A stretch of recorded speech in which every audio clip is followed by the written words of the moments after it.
What's up, y'all? Listen, I know I've been gone for a little minute and it will not happen again, I promise. But today we have the conversation coming your way, presented by P&G. We got some good food. We got some good guests. My man is here, of course. So let's go see what Chef Kobe got going on at the table.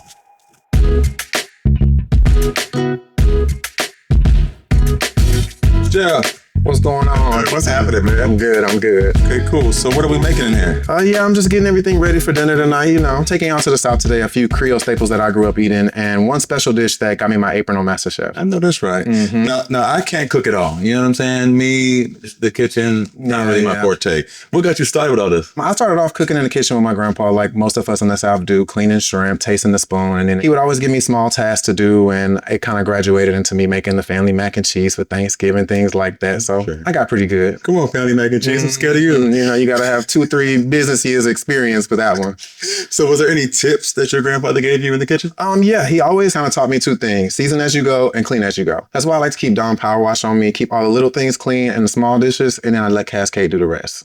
That makes sense. Now, I don't cook, but I do host. Yeah. And so I keep a little bounty and a little Febreze on me. Yeah, keep it fresh. Exactly. Well, I'm excited to see what you bring to the table. I'm excited to serve y'all so y'all can try this Creole cooking. Let's do it. Let's do it. Listen, this Febreze Blends collection, chef's kiss. This vanilla suede has hints of mahogany and amber, and it smells so good. It's perfect for hosting. I guess I'll see you at the table.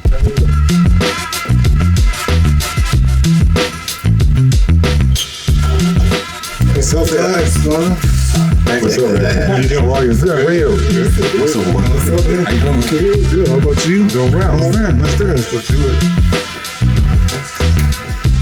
I mean, we didn't hold hands in public until, what, year 6 I think? We still don't, yeah. PDA is a big thing. No, yeah, and I think that we're just not. I was taught how to show PDA with another man. I'm learning, like, with him, like, that is a secure place for him. All right. So what's up, guys? How's it going? Hey, babe. How are you? I'm good. What's going on, guys? Hey, babe. That's how you do it. I did. And then take a beat afterwards until it gets settled in. Wait, is Babe the pet name? No, I'm curious. It is. It's just Okay. Yeah, I think it's easy. I used to say baby, and it just felt like it was too much to say. Like, maybe it's so quick and easy. He calls me honey every now and then. Oh, I like honey. It's so nice and like sensual. nice, I can say honey. You say you want to say baby. Dear. Say honey. Honey's cute, though. I think I might actually try honey. Hey, honey. We'll work on it. Cool, no worries. Because I'm glad y'all invited us too. Listen, anytime. I'm excited for this. Look at some food. We got some good conversations. It's going to be great.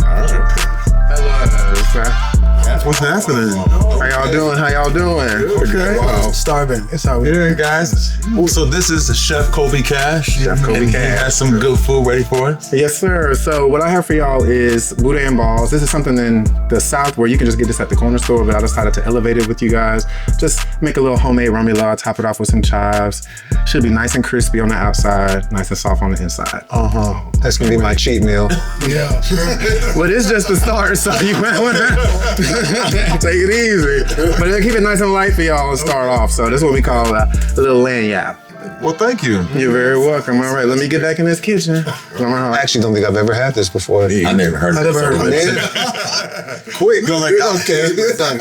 Well, wait, what was the pet name? Honey. Hey, you want some honey? Let's try it, yeah. Okay, let me see how good I am at this. Practice. Okay, wait. Okay, hold on, wait. Catch it now. Oh, guys. That's some good food. That didn't break.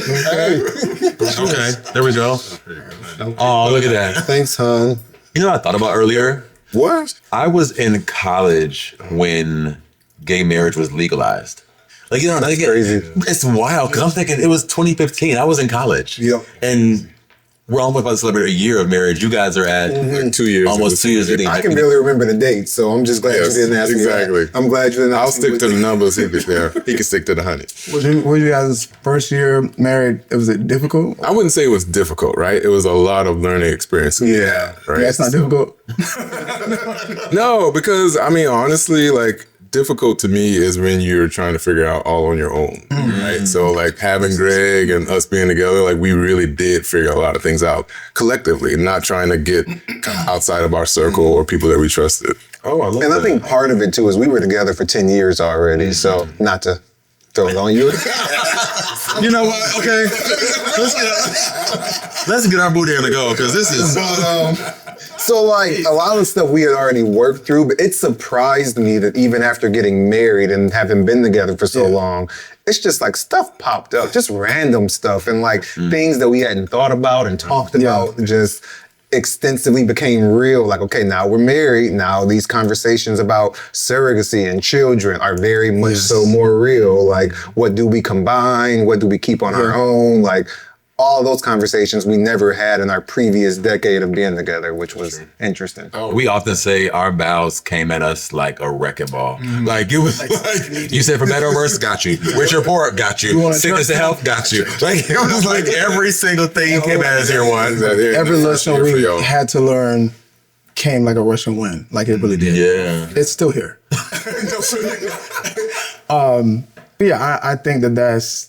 I guess is what I wanted. Like I wanted to be able to like lean on him and trust him, but I didn't know that it was going to come with like the experience that you have to go through to learn that, you know? I mean, that's good though, because you get a little bit of a test right out the gate and it's like, this is what marriage is and this is how you grow together, you grow old together and all the things happen and will continue to happen. Do you guys ever feel like pressure to show up a certain way publicly? You know, because people see you guys in a relationship and see your dynamic and probably lean on it for inspiration or... I think I did at some point, maybe here and other, just like general nervousness, but really what I've always said is like, we are who we are, so it's like like it or don't like it. I think I can get in my head sometimes about wanting to put our best foot forward, but it's always been for us, or at least me, about being authentic and just being myself, and that's gotta be good enough. No, it's a big, like the public thing is not as though like we don't know it's there, right? But it is coming in authentic, right? And not trying to think what we need to explain to somebody or show it a certain way. Like it's really like, oh, nope, that's how we want to do it. And that's what we feel most comfortable with. Like it's definitely been a learning lesson though. I'll explain it that way, but. I would say the biggest thing probably with us is just being on the same page about what we do and don't want to share as a couple. But I think to your point, it sometimes is difficult to know not what's authentic and what's not authentic, but more so having to turn off whatever the problem is to be able to share. Because there'll be times when we'll go to things and it's like, we could have argued in the car, but then we got to come in here and be like, oh my God, I loved him. He was amazing. Because that's the thing. Because sometimes in the sharing your relationship, you feel like you're sharing literally your relationship with It's almost like you're playing a role and it's like, oh, okay. And I think when we decided to not have a public wedding or have a wedding at all, I think we sat down and was like, okay, what is it that we want to do? Because a lot of it was, you see comments like, can't wait for the wedding, can't wait for the wedding. And then we're like, I don't even know if we want a wedding. Like, we do, you know? And I think that was kind of, in a way, us taking our power back. Not that we gave it away, but, you know, you fought in and out of it. I actually love that, and I know exactly what you mean, because we went through something similar where we were like, okay, at first we were going to have this big wedding, possibly multiple celebrations, and then it got to the point where we were having so much anxiety about people asking us what we were going to do, you know, if they were going to be on the list, and we're just like, you want to just do this with our family? Because like that's who matters the most to us. That was integral because family is like, for Greg and I, our relationship, the core foundation for us. Like it showed the real, I think, feelings that we have for each other as well as in what we can show to to our families as well. But I think I was just nervous, to be honest, with the wedding.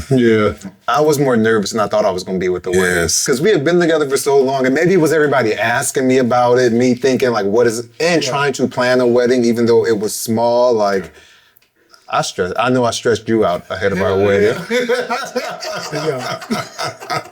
Elliot's like, yeah, you did. But it was all in good, like it was where I'm really glad that he was stressing me out in that sense because it took a lot off my plate, right? And I think we both understands each other's strength. Like we're like, okay, this is what you're good at, this is what you're good at.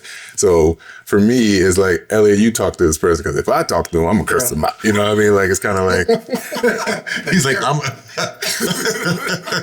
I felt that. I think my first time being nervous about the wedding planner was we were trying to figure out if I was going to meet him at the altar. And I was like, well, I don't, I was like, I'm not a bride. I think that's what a bride does. And I think that was my first moment where I was like, dang, do we really want to have a wedding? Because it doesn't seem like us. Because I would rather us kind of meet each other at the altar. And I was like, all right, well, if that's what you want, then, we'll do it that way. It's like, well, no, if you don't want to do it that way, we won't do it that way. And then, just all those things that went into wedding planning that just that felt so like, I don't want to say heteronormative, but it felt like, okay, this is us cosplaying something that we're not. Yeah, something that I got in my head about that. Yeah. No, I definitely feel you on that. I think It's good. Chuck over here today, Chuck over. I'm back. What y'all think? so. This was delicious, and you can take a couple and put them in a to-go. Oh, I got plenty for y'all. The recipe, you can find the recipe on my website. There we go. Or in my upcoming cookbook. Yeah. Yeah, I hope y'all still hungry though. We got entrees coming. All right. Right. If you're anything like me, you hate washing dishes. And for the bigger messes, I like to use Cascade Platinum Plus. Just scrape and load and get back to the conversation. All right. Here we go. We got Oh my goodness. This dish is a little special to me. It's my crawfish etouffee. It's what got me my apron on MasterChef. This is one of those dishes that I grew up eating and I was able to share my story to the world. So I hope y'all really enjoy it. Thank you. It's a little spicy because it's Creole food. That's where I come from, the dirty South. We like it a little spicy with a little kick to it. So let me know what y'all think. And I'm going to go start working on dessert. Thank you, chef. All right. Thank you. No problem. Thank you. Better mix some of that rice in there. Oh, wow. Okay. Oh, wow. Ooh. When we think about support, we often wonder if support comes to us or do we come to it, right? Like, how does it work when you're queer, when you're Black, when you're navigating just certain spaces? So how have you guys navigated support? Has it come to you? Did you go to it? What does it look like over the years? For me, it was, it came to me by, thank God. I was in my freshman year in college, actually, and my brother called me and, he was asking me questions because he had heard things about me dating another guy and stuff like this. I wasn't as stealth as I thought I was. And so, we had a conversation. I told him everything. And then he was like, I'm not going to tell anybody. I'm going to let you do this process on your own. Of course, that didn't happen. He goes and tells my entire family. And it was a blessing, I always say, because for me, it allowed so many conversations that would have been difficult for me to have and difficult to seek out to come to me. And my family were like, look, we love you. We don't care about any of this stuff. You're our family member regardless. And it's always been that way for me. And so I say that's a true blessing because I know that's not the case for every family. And I've never really had to seek out that genuine support from my family. That is amazing. It's so opposite of my reality. I feel like yours is kind of the exact opposite of that. So how was your coming out, all the things? I think that I am still learning how to receive support. So I think that my family, I think initially they were shocked, but I think I isolated myself so much that I got so used to not being around them that when I came out and here I am, I had, again, been so far removed from their opinions on anything that it just, I don't think they know how to support me. I came out at 35, so it's like I had already hardwired my beliefs on certain things, and I moved to California from South Carolina, and it was kind of I don't really have to worry about their opinions anyway, about anything. Right. I was in my mid-20s when I call it actualizing my truth, because I think coming out insinuates that it happens once, right?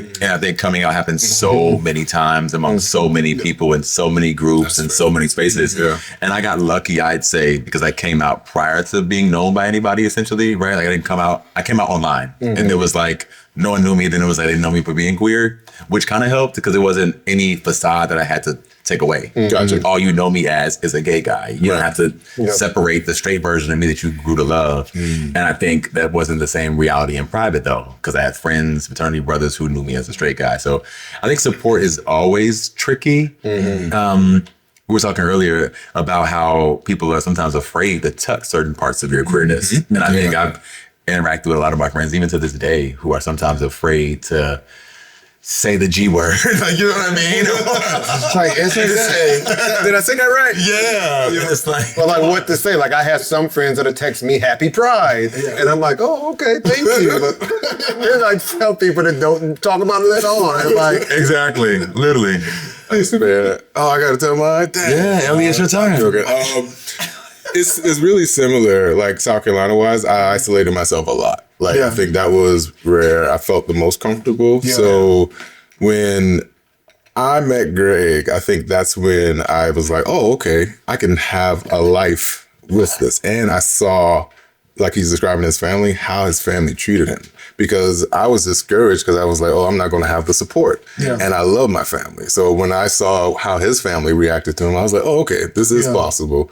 So I started with like really immediate friends and everything like that I told, because I just felt like I was overworking my brain and isolating all these different silos. And I was just like, I'm starting to separate myself more and more and more. And I know I want them closer to me. So that was my kind of way of feeling more comfortable. And when I felt that security, that's when I actually told my dad and like my close friends. If you could go back, all of you guys actually, if you could go back, would you change anything about your journey or the start of your journey?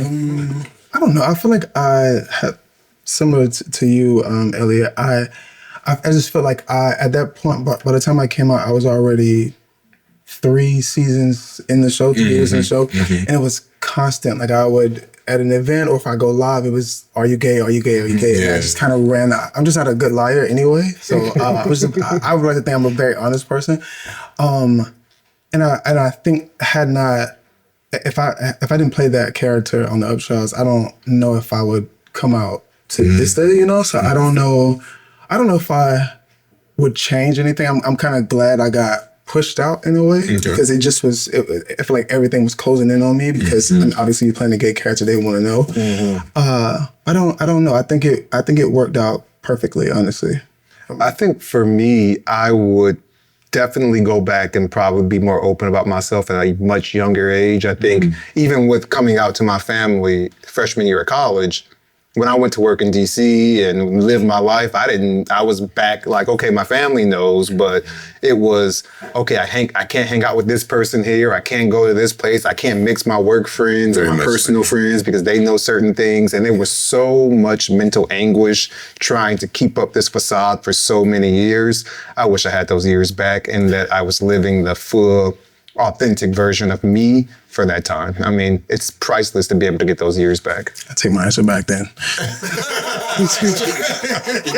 Never mind. If you put it that way. I feel like it's so much unlearning, right? And you don't know what's true to you or what has been conditioned within you. And I think that was my journey as a person who's comfortable in sexuality now. Is this my real voice?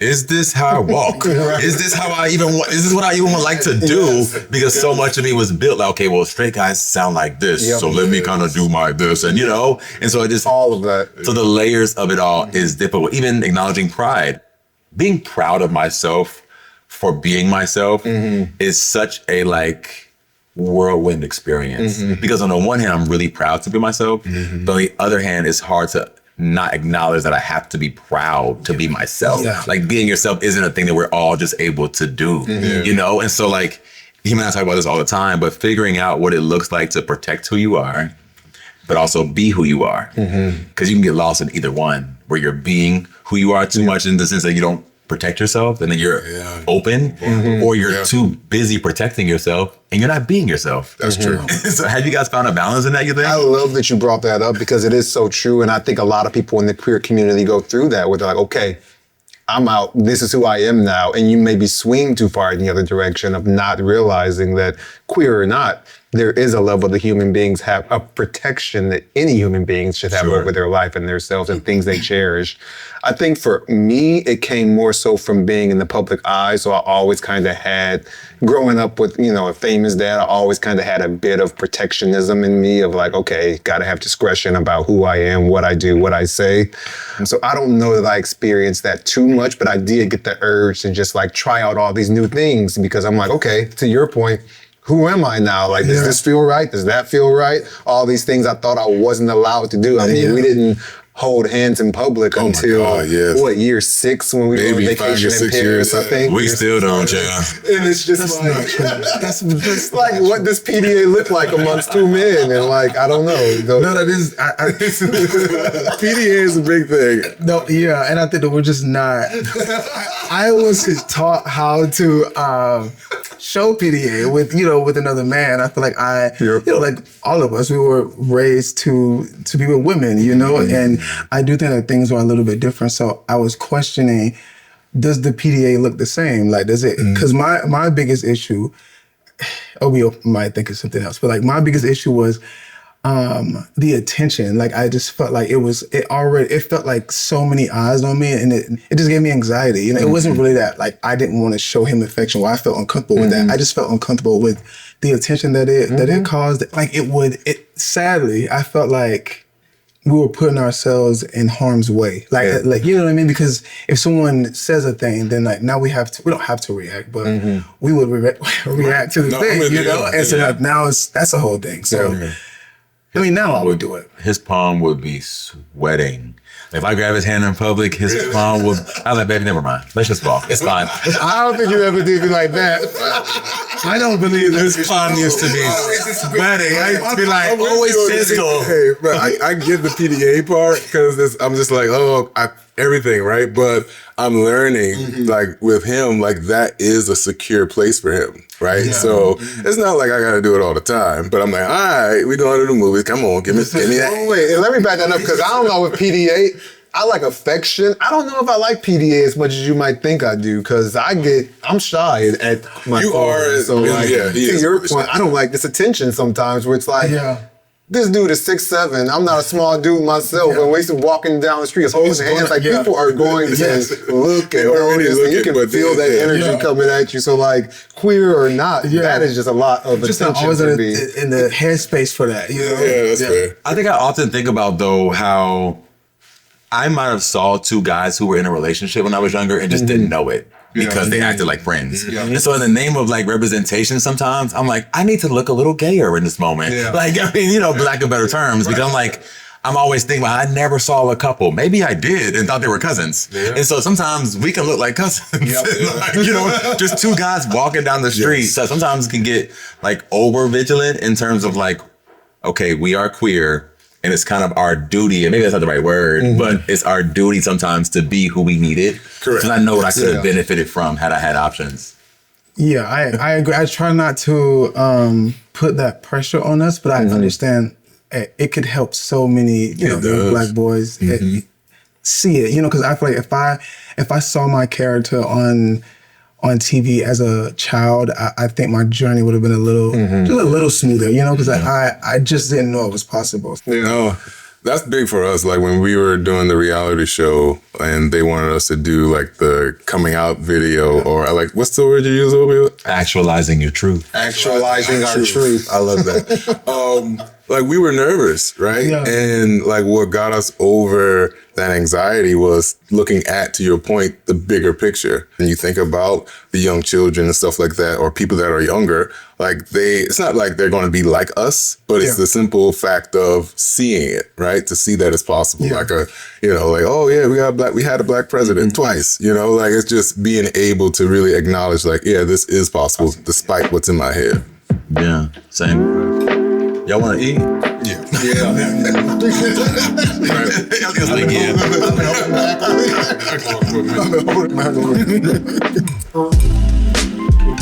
One thing about me, my space has to stay clean. So these Bounty paper towels are some of my favorites. They're thick and hold up against even the toughest messes.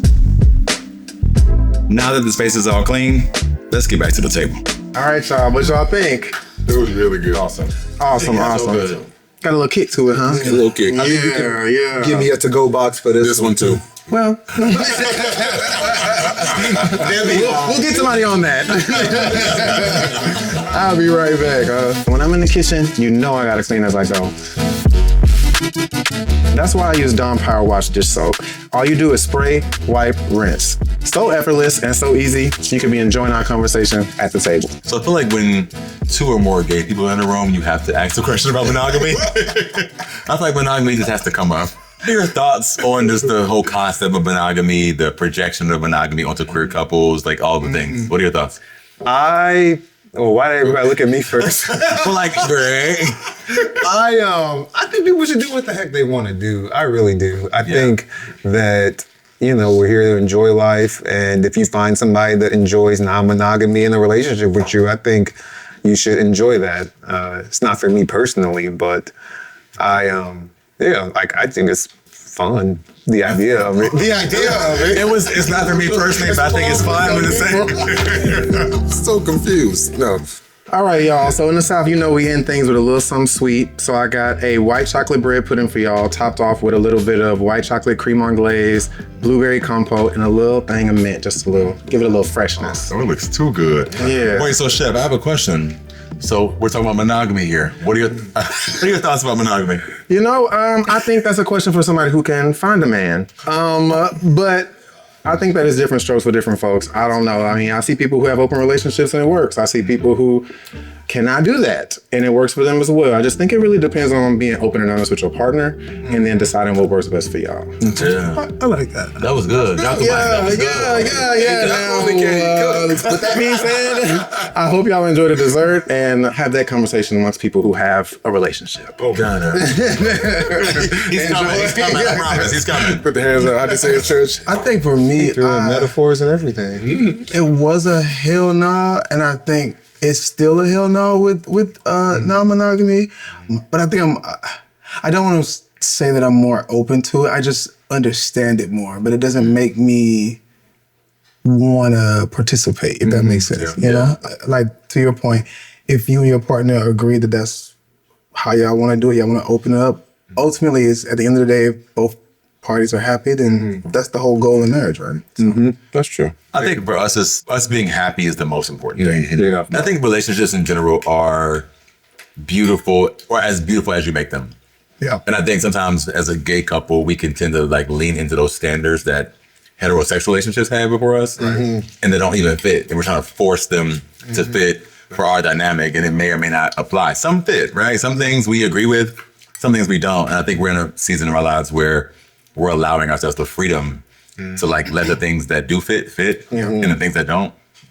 And that's the key part when it comes to relationship, having those conflicting or conversations that you're a little uncomfortable with. Like, I think it's what I've learned with Greg, because there's a bunch of conversations. I was like, I would never talk about this. It just should come naturally. But having those open conversations almost makes me feel a little bit, it's vulnerable, but it also puts it out on the table rather than me just trying to guess or assume because, I should know this because we've been together for 10 years. Like it's important to make sure you have those conversations like that. And I think one of the things I've learned being with him for so long is that we are going to change. I change, he changes, we continue to change. And so it's like, how can we continue to communicate with each other so we know who each other are, who we know where we are, and where we're headed next so that we can stay locked in. Speaking of change, though, if you could go back 10 changes ago, right? And let's go even early 20s, right? What would you say to the you now? Okay, I'll go first. I feel like if I could go back to early 20s me, I would say you don't have to have it all figured out. I think sometimes when you are hiding your sexuality, that's the biggest thing about you. And so it feels like this is a mountain that I have to continue to climb. And I would like to tell myself that, yes, it is necessary to love yourself, but you have to love all of you today. You can love on yourself into loving yourself fully. And I don't think I understood that in my 20s. I thought I had to know and love me like this versus maybe I love the way that I look a little bit more. Maybe I love how I show up a little bit more. Maybe I love my empathy more. Maybe I love my emotions more. And then that builds this entire person that I'm loving on versus trying to do it all at once. And also to relax. Relax. Similar to you, I think I would give myself the same advice now, which is just to slow down. I feel like I am my biggest no in my acting career, in parenting, in marriage is relax, slow down. I feel like life has this natural progression and you just kind of allow the things to come to you. And again, I wish I knew that in my 20s, but even now, some days I'm like, all right, sometimes you just need to breathe. Like you just need to be present, you know? So yeah, I would definitely say that now and back then. Yeah, I'm gonna latch on to what you said about being present. I would tell myself to focus on being present because for so much of my early 20s, I was worried about who knew I was gay, worried about the career, worried about, if I was gonna get married, if I was gonna find a man. And it's like just constant. I just remember being anxious and worried. And it's like, that's not how anybody should live life. To your point about allowing the things to come to you, just telling myself to be present, calm down, enjoy life, and it will be okay. Absolutely. One thing I'll say for me, even before I was 20, like I would want to have told my mom about myself more so because I lost her before, I graduated like in my 20s essentially. And I think in those particular moments, I was restricting myself, right? Where she was asking a general question. And I think a lot of times when that happens, you want to make sure you're painting the right picture of how they raised you. And so what I would tell my younger self is not to be afraid of being fully vulnerable and open, especially with people that love you. Like, I think that's a clear way of directing the path to where, like what you're describing and what we talked about here, like that's at least what I would try to do if I were younger. I love that. And I feel like because we all grew up in the 90s, it's a very different landscape. And in the sense of telling yourself, but what would you tell another person? What would you tell a younger gay guy who's growing up now, who kind of has a little more access, who might be able to see themselves on TV and in movies and be a little more liberal amongst their friends? What would you tell them? I would just lean back into make sure you're living your life for you. And I say that particularly because of the time and the moment that we're living in a variety of ways. I think a lot of people have gotten sucked into living other people's lives, at least some of the young people I've talked to. And I guess it goes hand in hand a little bit with the relax, be present, enjoy your life statement I made earlier, but really like lean into who you are, what you actually want, and don't be so influenced about all these external things that may come at you, because that's what's truly beautiful about this world is your ability to choose what life you want to live. Yeah. Okay. That was our show pretty good. I was trying to go answer that. Honey, that was good. No, to your point, because I have to, I think it's about choice, though. I would say, like, you have a choice in the matter. Like, you have a choice to be happy. You have a choice to respond in a negative way or a positive way. I wish someone would have told me that, like, this is a response you don't have to choose. Like, I feel like I was angry in my 20s a lot, and a lot of that was because I was just trying to figure myself out, my sexuality and everything else. But it felt like it was out of my control. But someone telling me, hey, like, you, as much as you can choose this anger, you can choose positivity. You can choose something. There's something else outside of anger. So I think choice and just following your bliss. And I think that, not to be all airy-fairy, but I think the higher your vibration, the faster the things come to you. I think the most important, if I were to talk to somebody younger, would be kind of what Greg is saying, where with so much social media and wise, don't try to fit in one particular box, right? Like sometimes you got to create your own box. Sometimes you got to live outside the box, but understand that you're versatile in that sense. Like you can be fluid in whatever way you want to till you figure it out. There are people like, when you think about acting, like people that were in their 50s or whatever before they really hit where they want to. So like, don't put that constriction on yourself thinking by the time I'm 35, I should be doing this. Like that's not real life. You know what I mean? Yeah. I often tell young people, if you can't be you, you can't be there.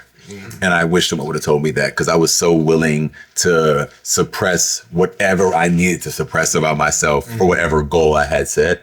And I wish someone would have told me that if you can't be you, you just can't be there. Because there's so many ways in which community at large will require you to be different. And if you're already willing to change, you're going to be changing not the second, and I think it really warms my heart to see so many young trans women and trans boys and trans girls and just people who are really owning who they are and not having to go through that suppression game for decades. Because you think about how long we were in the fight to be ourselves. Residual effects of that, like how much of that we're still holding from hiding yourself from yourself for 35 years or however long, Yeah. And they call it the second adolescence because you're kind of like a kid again. Because you're finally able to like love on yourself and you missed all those moments kind of when you were a child. So I think taking opportunities like Pride Month to really go into the streets if you need to and paint it rainbow. But it is important, and it goes back to what you said about having the courage to be yourself. Like, you got to wake up and be proud to be yourself. And I mean, that is, to me, part of the point of Pride, is because we do have a world telling us, unfortunately, that we don't belong here, that we should not exist.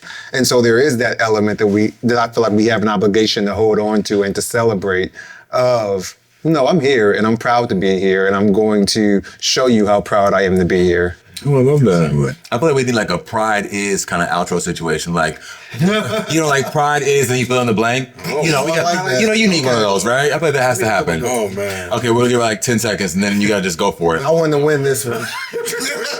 Then you won the last one. Hold on. Keep it score. And do we all agree Pride is? Okay, Pride is. Oh, watch out. Greg, okay. Greg, we get it, Greg. Okay, we know the valedictorian. Go for it. Yeah, what? Hit us. No. It's real short. Mine is Pride is a lifesaver. Oh. Okay. Pride is, to me, a symbolism of joy, a symbolism of, being a part of a community and a larger fabric of, who we are. I like that. To me, Pride is abundance. I would say Pride is being your authentic self. Through and through. Yeah? Yeah. I could get out of our house. Not without this. To go buy the shelf, we need to go buy this. I'll be back to get my boxes. Well, listen, thank you guys for finally coming and having dinner with us. I know. Good. This has been a beautiful conversation and coming to the table with us, man. We really appreciate it. Thank you for having us. Of course. We'll be back tomorrow night. I know y'all gonna have some more. Okay, let's get Chef Kobe out here. Chef Kobe.